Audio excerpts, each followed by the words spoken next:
नमस्कार, मैं हूं संजय शर्मा। आप देख रहे हैं 4PM न्यूज़ नेटवर्क। दोस्तों, जीवन में पैसा कितना जरूरी है, ये सवाल अगर किसी बाबा से पूछो तो वो कहते हैं कि बिल्कुल जरूरी नहीं है। पैसा तो हाथ का मैल है, सब कुछ प्रभु का है, जो कुछ है वो प्रभु की भक्ति में है। लेकिन आजकल के बाबा खुद दिन रात इंस्टाग्राम और यूट्यूब से पैसा कमाते हैं और महंगे शौक भी रखते हैं। एक बाबा है जो लाखों की मोटरसाइकिल चलाता है। एक लेडी बाबा है जो मान रही है कि ब्रांडेड और लेटेस्ट फोन उनकी कमजोरी है। हाँ, एक ही ब्रांड का यूज़ करती हूँ। वैसे मैंने और भी किए हैं पर ज़्यादा कंफर्टेबल मैं एप्पल के साथ ही रही हूँ। पर मुझे हर नए जो नया निकलेगा मुझे चाहिए। ये सवाल किसी जवान आदमी से पूछो तो वो कहेगा कि जो कुछ है पैसा ही है। आप खुद देख लीजिए, आजकल के यूथ का हीरो अब्दुल कलाम नहीं मुकेश अंबानी है, क्योंकि वो सबसे अमीर है। लेकिन आज का युवा सबसे ज़्यादा डिप्रेस भी है। थेरेपी लेना आम बात हो गई है।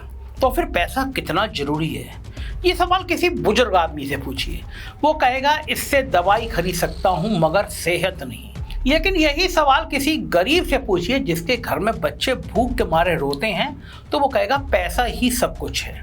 और अगर उसको आपने सादा जीवन उच्च विचार का ज्ञान दे दिया तो हो सकता है गुस्से में वो आपका सर भी फोड़ दे। मतलब हर आदमी के लिए उसकी उम्र और ज़रूरत के हिसाब से पैसे के अलग अलग मायने हैं। तो चलिए आगे बढ़ने से पहले एक बीच का रास्ता निकाल लेते हैं। इतना मान लेते हैं कि अपना एक घर होना चाहिए, एक गाड़ी होना चाहिए, घर के बच्चे अच्छे स्कूल कॉलेज में पढ़ सकें, सर पर कोई लोन ना हो, अचानक कोई हॉस्पिटल में भर्ती हो जाए तो इलाज के लिए पैसा मिल जाए, हाथ ना फैलाना पड़े, साल में एक बार देश या विदेश घूम सके और अकाउंट में कुछ लाख रुपए की सेविंग हो। इतना पैसा जरूरी है। मध्यम वर्ग का आदमी इतना ही सोचता है। अब जिस आदमी के पास इन बेसिक ज़रूरतों को पूरा करने के बाद 100 गुना और ज़्यादा 1000 गुना तक ज़्यादा दौलत है, यानी कुछ लाख नहीं कई 100 करोड़ रुपए उसके पास हैं, लेकिन फिर भी उसका कमाने का जुनून रुक नहीं रहा। और इस कमाने के लिए वो गैर कानूनी तो नहीं, लेकिन गैर जिम्मेदार तरीके का काम करता है। समाज के लिए अपने कर्तव्यों और नैतिक मूल्यों को भूल जाता है। ऐसे इंसान को आप क्या कहेंगे? आज की रिपोर्ट में देखते हैं कि ऐसे इंसान को हम अच्छा या बुरा कहें ना कहें, मगर क्या उसको रोल मॉडल कह सकते हैं। आज मैं बात करने जा रहा हूं नशे और जुए की, जिन्हें हमारे घर तक पहुंचाने का काम करते हैं टीवी और इंटरनेट पर दिखाए जाने वाले विज्ञापन। और इन विज्ञापनों में इन सब चीज़ों को बढ़िया बताने वाले सेलिब्रिटीज़, जो खुद करोड़ों रुपए घर पर ले जाने के लिए समाज में नशा और जुआ परोसते हैं। आप कह सकते हैं इतना भी कुछ नहीं है, मैं कुछ ज़्यादा ही भारी भरकम शब्दों का इस्तेमाल कर रहा हूँ। तो चलिए सबसे पहले पान मसाला और गुटखा से शुरू करते हैं आज की story. Tata memorial cancer centre की एक रिपोर्ट के अनुसार देश में 50,000 लोग हर साल मुंह के कैंसर से मरते हैं और 1 लाख लोग बीमार होते हैं। मुंह के कैंसर की सबसे बड़ी वजह गुटखा और पान मसाला है और इसकी वजह से देश को सालों $5 बिलियन से ज़्यादा की प्रोडक्टिविटी का नुकसान होता है। आपको यकीन नहीं होगा, लेकिन बहुत बहुत बड़ी कहानियां हैं पान मसाले को लेकर।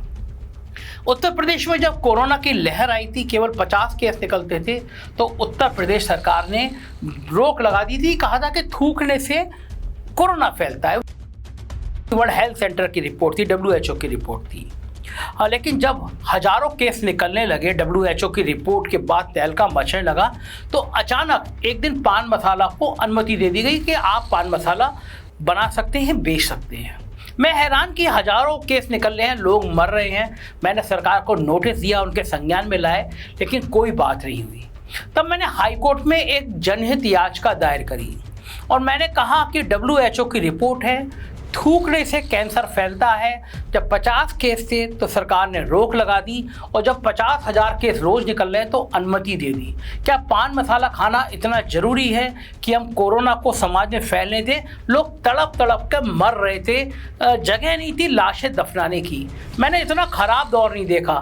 विदेशों में पढ़ने वाले लोग नौकरी करने वाले लोग, व्यापार करने वाले लोग यहाँ पे व्याकुल रहते थे। आदमी से बात कर रहे थे कि हम आपको 5-10 लाख रुपए भेज रहे हैं, हमारे माता या पिता कोरोना से मर गए, उनका दाह संस्कार करा दीजिए। फ्लाइट्स बंद थी। ये हाल था। पान मसाला खाने के नुकसान थे ये। लेकिन पान मसाला कोरोना ख़त्म हो गया। मेरी जनहित याचिका पर तारीख पर तारीख लगती रही, कोई फैसला नहीं हुआ। और पान मसाला खाकर अभी भी हजारों लोग मर रहे हैं इस देश में। लेकिन अजय देवगन और विमल का साथ पुराना है। इनकी जवां केसरी का विज्ञापन बहुत वक्त से चल रहा है और ये ऐसे विज्ञापन बनाने को, विज्ञापन करने को सही भी ठहरा देते हैं। आज तक के एक इंटरव्यू में दी गई इनकी एक स्टेटमेंट सुनिए। जब आप कोई ऐड करते हैं तो आप ये देखते हैं कि इसका नुकसान कितना होगा।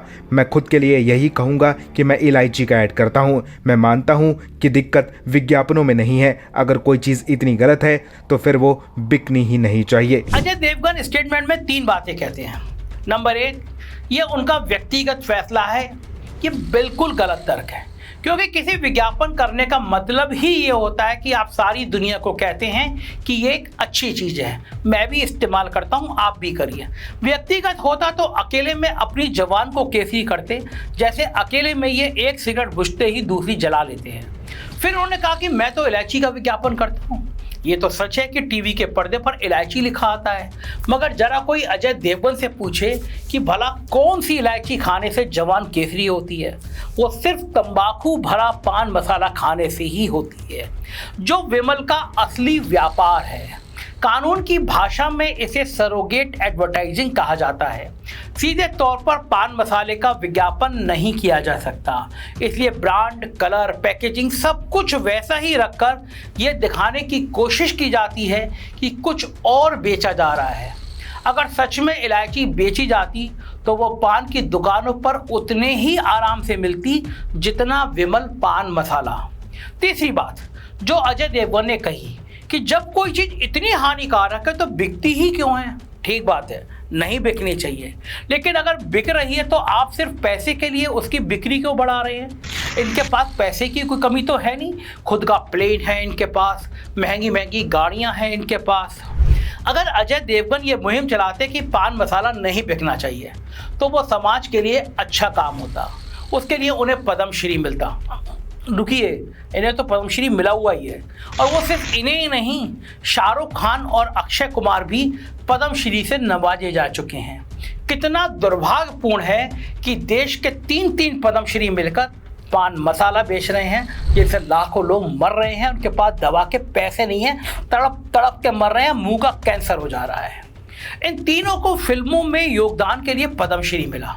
इसका मतलब सरकार और समाज ने भरोसा जताया कि आगे भी अच्छा काम करेंगे, लेकिन उस अच्छे काम से कमाए नाम का इस्तेमाल पान मसाला बेचने में कर रहे हैं। अजय देवगन और शाहरुख खान की तो फिर भी एक अच्छी बात है, कर रहे हैं तो मान भी रहे हैं, कह भी रहे हैं हमारी मर्जी, हम तो करेंगे। लेकिन अक्षय कुमार, वो तो यहाँ भी फिल्मी निकले हैं। ये अपनी फिटनेस के लिए जाने जाते हैं, लेकिन विमल का ऐड करने लगे। फजीयत हुई तो इनको अपनी गुडविल बचाना ज़्यादा जरूरी लगा तो माफ़ी मांग ली। सुनिए, इन्होंने कहा कि तंबाकू का विज्ञापन ना कभी किया है, ना करूंगा, लेकिन आज के इंटरनेट के दौर में आप झूठ बोलेंगे तो पकड़े जाएंगे। 20 साल पुराना उनका रेड एंड वाइट सिगरेट का विज्ञापन सामने आ गया, जब ये कहते थे कि हम रेड एंड वाइट पीने वालों की तो बात ही कुछ और है। साथ ही माफी के 1 साल बाद फिर से विमल के विज्ञापन में दिखे। सफाई दी गई कि ये तो पहले से ही शूट हो चुका था, कॉन्ट्रैक्ट था, वगैरह वगैरह। अगर अक्षय को दिल से बुरा लगा होता तो कॉन्ट्रैक्ट तोड़ देते, विमल कंपनी से लिए गए पैसे वापस लौटा देते। अगर जुर्माना होता तो वो भी दे सकते थे, करोड़ों रुपए हैं इनके पास, लेकिन नहीं, खेल ही सारा पैसों का है। गुडविल भी पैसा कमाने के लिए जरूरी है, तो भला पैसा कैसे दे देते हैं? और अगर हानिकारक विज्ञापन करने से सच में तकलीफ हो रही है तो थम्स अप का विज्ञापन तो अब भी करते हैं। भला कोल्ड ड्रिंक में ऐसी कौन सा अमृत है जिसे ये बेच रहे हैं? फल फ्रूट जैसी अच्छी चीज़ों का या खुद जो खाते हैं, या फिर मोदी जी से आम के बारे में सवाल पूछते हैं। मौका मिले तो मैं भी अक्षय कुमार से पूछूं कि ये नकलीपन का आम आप चूस कर खाते हैं या फिर काट कर खाते हैं। नकलीपन सिर्फ फिल्म इंडस्ट्री तक सीमित नहीं है, सेलिब्रिटी फिल्मों के बाहर भी है। 1983 में जब इंडिया ने क्रिकेट का वर्ल्ड कप जीता, मैं स्कूल में पढ़ता था। मुझे आज भी याद है कि हर बच्चा, बूढ़ा, नौजवान कितने खुश थे। कपिल देव और सुनील गावस्कर सबके हीरो थे। उसके बाद ये दोनों खिलाड़ी कमेंटेटर बन गए। वहाँ भी इज्जत और पैसे दोनों कमा रहे हैं। एक फेमस कमेंटेटर साल के 10-12 करोड़ रुपया कमाता है। फिर ऐसी कौन सी मजबूरी थी कि ये दोनों भी कमला पसंद बेचने लगे? वहाँ भी वही नकली इलायची और असली पान मसाले वाला खेल है। इनके साथ साथ वीरेंद्र सहवाग और क्रिस गेल ने भी कमला पसंद के विज्ञापन में आना शुरू कर दिया। सोचिए, कपिल देव हार्ट पेशेंट है, सुनील गावस्कर 74 साल के हो गए हैं, लेकिन फिर भी पान मसाला बेच रहे हैं। सुनील गावस्कर को 1980 में और कपिल देव को 1991 में पद्म भूषण सम्मान मिल चुका है। सहवाग को 2010 में पद्मश्री सम्मान मिला। इन सब लोगों ने पद्म सम्मान और पान मसाला को मानो एक ही कर दिया कि दोनों चीज़ें एक ही हैं। खिलाड़ी तो अपनी फिटनेस के लिए ही जाना जाता है, फिर भी पान मसाला बेच रहा है। इन लोगों को देखकर लगता है कि एक स्टेज के बाद पैसे की भूख एक लाइलाज रोग है, जहां आप अपनी सद्बुद्धि खो देते हैं। इनको पान मसाला बेचते हुए देखकर क्रिकेटर गौतम गंभीर ने बिल्कुल सही कहा, हम किसको अपना रोल मॉडल बनाते हैं, हमें बहुत ध्यान से देखने की जरूरत है। ऐसा नहीं है कि सब खिलाड़ी ऐसे हों। सचिन तेंदुलकर ने एक इंटरव्यू में बताया था कि पान मसाला बनाने की कंपनी ने उनको ब्लैंक चेक ऑफर किया था कि जो चाहो वो रकम भर लो, मगर उन्होंने अपने पिता से वादा किया था कि मैं ऐसा विज्ञापन कभी नहीं करूंगा। सचिन के उत्तराधिकारी कहे जाने वाले विराट कोहली तो और आगे हैं।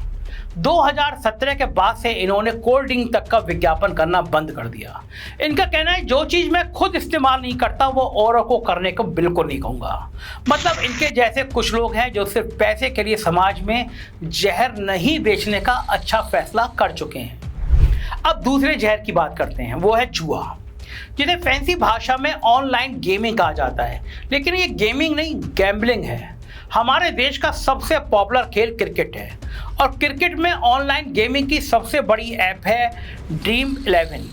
फैंटेसी क्रिकेट के नाम पर ड्रीम 11 इंटरनेट पर क्या क्या बेचते हैं मैं आपको समझाता हूँ। मान लीजिए 2 टीमों के बीच IPL का मैच होने वाला है। दोनों टीम के खिलाड़ियों में से चुनकर आप अपनी 11 खिलाड़ियों की टीम बना लीजिए। अगर आपके चुने हुए खिलाड़ी अच्छा परफॉर्म करते हैं तो आपको इनाम मिलेगा, वरना आपने जो 100, 200 या 500 रुपये देकर टीम बनाई है वो पैसे गए, खुला सट्टा। अब आप ना मैदान में उतरे ना खेले, बस दांव लगा दिया, जैसे सट्टे में लगाते हैं। दांव लगा दिया कि आपके तुक्के से कौन से खिलाड़ी चलेंगे। जैसे घुड़सवारी में घोड़े पर दांव लगाया जाता है, मगर जैसे आपके घोड़े का मूड का नहीं पता, वैसे ही उस दिन किस खिलाड़ी का बल्ला या बॉल चलेगी ये भी किस्मत की बात है। यानी ये खुला जुआ है। लेकिन ये जुआ ऑनलाइन गेमिंग के नाम पर चल रहा है। ड्रीम 11 के 20 करोड़ सब्सक्राइबर हैं। सोचिए, हमारे भी 1 करोड़ भी नहीं हुए हैं, 20 करोड़। लेकिन मोटे तौर पर देश का युवा, जिसे बेरोजगारी की वजह से सड़क पर सरकार के खिलाफ होना चाहिए था, वो रोज शाम को हाथ में स्मार्टफोन लेकर 1 करोड़ जीतने का ख्वाब देखता है और अपनी जेब से 100, 200 या 1000 रुपये लगाकर उठ जाता है। पर 20 करोड़ लोगों को क्यों लगता है कि वो केवल 1 करोड़ जिताने वाला इकलौता विनर बन सकता है? क्योंकि झूठे ख्वाब को ड्रीम 11 और इन जैसी अनेक कंपनियां बेच रही हैं, सेलिब्रिटी के माध्यम से बेच रही हैं। फिर से सचिन और कोहली को छोड़ दे तो शायद ही ऐसा कोई नया नाम, बड़ा नाम या पुराना सेलिब्रिटी हो जो ड्रीम 11 के विज्ञापन ना कर रहा हो। बल्कि अब तो ड्रीम 11 की इतनी बड़ी टीम बन गई है कि भारतीय क्रिकेट की ऑफिशियल स्पॉन्सर्ड है। सोचिए, कितनी बड़ी कंपनी बन गई है। मतलब हमारे देश के खिलाड़ी जो टी-शर्ट पहनकर खेलने निकलते हैं उस पर ड्रीम 11 ऊपर लिखा होता है और इंडिया नीचे। और सिर्फ क्रिकेट ही नहीं है, ये ऑनलाइन जुआ दूसरे खेलों के नाम पर भी बेचा जाता है। रवि सर्किल नाम की ऑनलाइन गेमिंग ने ऋतिक रोशन को अपना ब्रांड एम्बेसडर बनाया है। रवि तो सीधा साधा ताश का खेल है। ऋतिक रोशन, जिन्हें बच्चा बच्चा फॉलो करता है, उनके गानों पर नाचता है, फिल्में देखता है, उन सब बच्चों को ये कह रहे हैं कि रमी खेलो। मैं इस जुए का विज्ञापन अपने चैनल पर चलाना तो नहीं चाहता, लेकिन कुछ दिखाने के लिए चला रहा हूँ। देखिए। बस एक गेम जीतकर आपको मिल सकती है एसयूवी, कार, बाइक या इनमें से कोई भी प्राइज। तो अभी जाइए खेलिए रमी सर्कल पर। इस खेल में आदत लगना या आर्थिक जोखिम संभव है, जिम्मेदारी से खेलें। ऋतिक रोशन जैसा सेलिब्रिटी जब ये कहेगा कि आपको रोज एसयूवी कार मिल सकती है तो लोग खासकर बच्चे खेलना चाहते हैं। आखिर में 2 सेकंड में बोला जाता है कि इस खेल में आदत लगना या आर्थिक जोखिम संभव है, लेकिन ये बात ऋतिक रोशन नहीं बोल रहे हैं। वो तो कह रहे हैं कि गाड़ी जीत सकते हो। ये बोलने के लिए इनको शायद 10 करोड़ रुपए दिए गए हो या 20 करोड़ रुपए दिए गए हो, मगर क्या उन्हें इस पैसे की जरूरत है? जी नहीं, ये पहले ही 3100 करोड़ के मालिक हैं। मगर जैसा मैंने पहले भी कहा कि पैसे की भूख एक लाइलाज बीमारी है। सिर्फ रमी और ऋतिक रोशन ही नहीं है, जुपी लूडो ने घरों घर में खेले जाने वाले बच्चों के प्यारे से लूडो खेल को भी जुआ बना दिया है। इसका विज्ञापन बहुत सारे फिल्मी सितारे करते हैं। सुनील ग्रोवर, मोनी राय, विजय राय, अभय देओल और सैफ अली खान इनमें से कुछ प्रमुख सितारे हैं। हो सकता है कि बाकियों को पैसे की जरूरत हो, लेकिन सोचिए, पटौदी रियासत का नवाब और एक और पद्मश्री विजेता सबको लूडो में किस्मत आजमाकर पैसे कमाने को कह रहा है। इनके पास 1200 करोड़ रुपए की संपत्ति है, मगर और पैसा चाहिए। चाहे वो कमाने के लिए किसी को भी जुआ खिलाने को उकसाना पड़े, ये वो भी करेंगे। अब सवाल की शुरुआत पर आते हैं जहाँ से वीडियो शुरू किया था। ये सब सेलिब्रिटी जो नशा या जुआ बेच रहे हैं, क्या ये अच्छे लोग हैं या क्या ये बुरे लोग हैं? इनके इस काम को अच्छा तो नहीं कहा जा सकता, मगर इन्हें सबसे पहले बुरा कहना भी गलत होगा। ये चीज़ें बनाने वाला इनसे पहले बुरा है। सरकार भी इनसे पहले बुरी है जो इलायची के नाम पर पान मसाला बिकने देती है। कोर्ट का फैसला भी बुरा है, जैसे गेम ऑफ स्किल बोलकर ये सारे ऑनलाइन गेमिंग चलने दिए और देश के यूथ को जुए की लत लगवा दी है। मेरे दोस्त हैं, मेरे भाई हैं, बहुत जाने माने अधिवक्ता हैदर जी। मैंने उनसे कहा है कि ज़रा स्टडी करें, हम लोग को ना कोशिश करें कि कोर्ट में जाएं और इन सब चीज़ों को बंद कराएं, क्योंकि ये समाज के लिए, नौजवानों के लिए, देश के लिए घातक है। अब आप सोचिए, इसलिए क्या ये सेलिब्रिटी अच्छे हैं या बुरे हैं, इस बारे में कोई भी जजमेंट मैं नहीं दे रहा, आप भी मत दीजिए। लेकिन क्या ये सेलिब्रिटी जो पैसे के लिए ये सब कर रहे हैं और समाज को खराब करने में कहीं ना कहीं योगदान दे रहे हैं, क्या ये पद्मश्री या पद्म भूषण सम्मान के लायक हैं जो समाज में अच्छे कामों के लिए दिया जाता है? शायद नहीं। क्या ये सब रोल मॉडल बनाने के लायक हैं? आपके रोल मॉडल हो सकते हैं। क्या आप अपने बच्चों को कहेंगे कि इनके जैसा बनो, बड़े होकर चाहे जहर बेचना हो या जुआ, बस पैसे कमाना? आप ऐसा नहीं कहेंगे, कहना भी नहीं चाहिए। इसलिए अपने रोल मॉडल बड़े ध्यान से चुनिए और मेरे साथ सही सवाल पूछते रहिए, मुस्कुराते रहिए, हमारा साथ देते रहिए, चैनल को ज्वाइन और सब्सक्राइब करते रहिए। हम लोगों ने 4 PM म्यूजिक बहुत मन से चैनल बनाया है। रस प्रिया फणीश्वर नाथ रेणु की कहानी पर बनी वो एक बहुत अच्छी शॉर्ट फिल्म है, म्यूजिकल फिल्म है। 4 PM म्यूजिक पर जाइएगा, उसको सब्सक्राइब करिएगा। पटना में पंकज त्रिपाठी जी आए, प्रीमियर हुआ। आपका भी प्यार उस चैनल को चाहिए। बहुत बहुत शुक्रिया, थैंक यू।